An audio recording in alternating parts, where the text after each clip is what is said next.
বাচ্চাকে অল্প খাবারে বেশি পুষ্টি দিতে এবং সারা দিনের ক্যালোরির চাহিদা পূরণ করতে এই খাবারটি অবশ্যই খাওয়ান।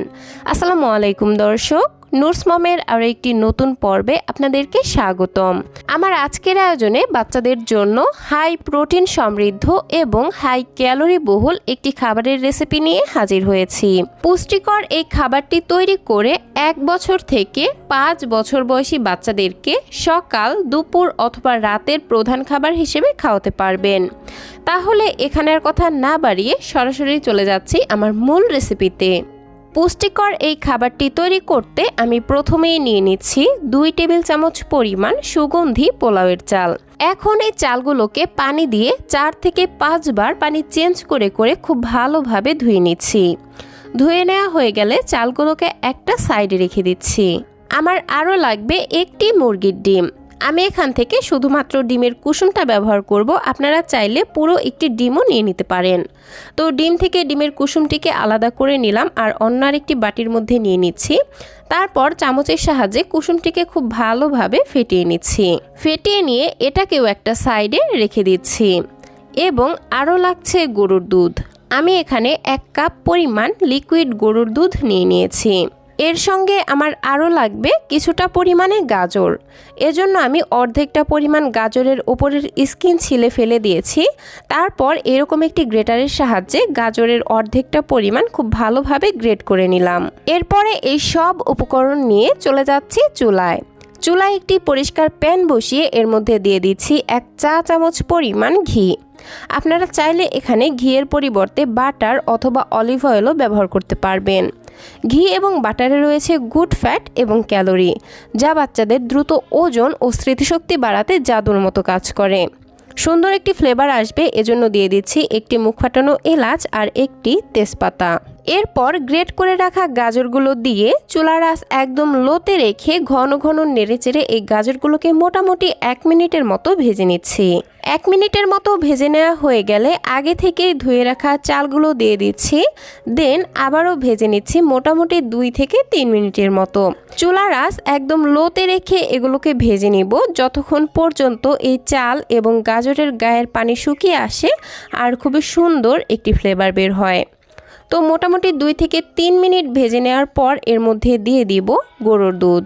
তো আমি যতটুকু গরুর দুধ নিয়েছি আমার মনে হচ্ছে এইটুকু দুধে এই চাল এবং গাজর ভালোভাবে সেদ্ধ হবে না, তাই আমি এখানে আরও ½ কাপ পানি দিয়ে দিলাম। এবার নেড়ে চেড়ে সব কিছু খুব ভালোভাবে মিশিয়ে নিচ্ছি। দেন খাবারটিকে টেস্টি করার জন্য দিয়ে দিচ্ছি সামান্য 1 চিমটি লবণ এবং মিষ্টির জন্য দিচ্ছি 1 চা চামচ পরিমাণ দুলাল চন্দ্রের তাল মিশ্রি। আপনাদের হাতের কাছে যদি তাল মিশ্রি না থাকে তাহলে সেক্ষেত্রে এখানে চিনিও ব্যবহার করতে পারবেন, তবে সেক্ষেত্রে অবশ্যই লাল চিনিটা ব্যবহার করার চেষ্টা করবেন, কারণ সাদা চিনি অনেক বেশি প্রসেসিং করা থাকে আর এজন্য এই চিনি বাচ্চাদের পেটে গ্যাসের মতো সমস্যা তৈরি করে। এছাড়াও অন্যান্য স্বাস্থ্য ঝুঁকি তো রয়েছেই। তো যাই হোক, এখন চুলার আঁচ মিডিয়ামে করে দিয়েছি আর দুধটাকে আমি কিছুক্ষণ ফুটিয়ে নিচ্ছি। দুধটা যখন খুব ভালোভাবেই ফুটে উঠবে তখন আমি একটি ঢাকনা দিয়ে ঢেকে দিচ্ছি আর রান্না করে নিচ্ছি মোটামুটি 15 থেকে 20 মিনিটের মতো।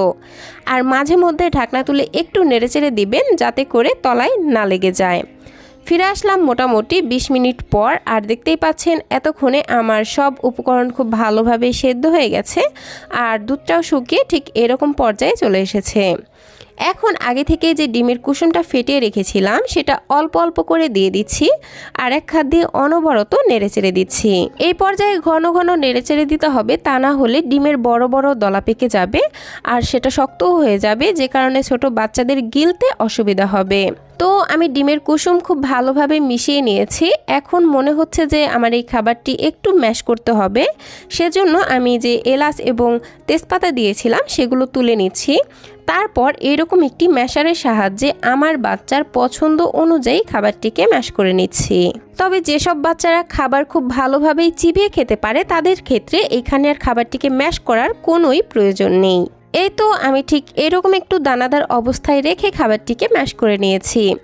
এখন আপনি আপনার বাচ্চাকে যেমন লিকুইড খাবার খাওয়ান, খাবারটিকে ঠিক সেই রকম লিকুইড বা ঘন করে চুলা থেকে নামিয়ে নেবেন। আমি ঠিক এরকম একটু পাতলা অবস্থায় রাখবো, কারণ এই টাইপের খাবারগুলো ঠান্ডা হবার পর আরও কিছুটা ঘন হয়ে যাবে।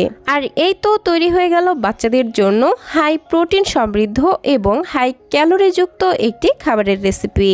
দর্শক, এই একটি খাবার থেকেই বাচ্চা প্রোটিন, ফ্যাট, কার্বোহাইড্রেট, এনার্জি এবং অন্যান্য উপকারী ভিটামিন মিনারেলস একসাথেই পেয়ে যাবে, যা একটি বাড়ন্ত বয়সী বাচ্চার শারীরিক এবং মানসিক দুই ধরনের বিকাশ বৃদ্ধির জন্যই খুবই গুরুত্বপূর্ণ ভূমিকা পালন করে। তো দর্শক, এই ছিল আমার আজকের আয়োজন। ভিডিওটি ভালো লাগলে প্লিজ একটি লাইক দেবেন এবং আমার আজকের এই রেসিপি আপনাদের কাছে কেমন লাগলো সেটা ছোট্ট একটি কমেন্টের মাধ্যমে জানাতে একদমই ভুলবেন না। বাচ্চাদের জন্য এরকম আরও নিত্য নতুন সহজ এবং পুষ্টিকর খাবারের রেসিপি পেতে প্লিজ আমার চ্যানেলটিকে সাবস্ক্রাইব করে পাশের ঘন্টাটি বাজিয়ে অলে সেট করে রাখবেন পরবর্তী ভিডিওর নোটিফিকেশন সবার আগে পাওয়ার জন্য। আজকের মতো বিদায় নিচ্ছি। সবাই ভালো থাকবেন, সুস্থ থাকবেন। আল্লাহ হাফেজ। আসসালামু আলাইকুম।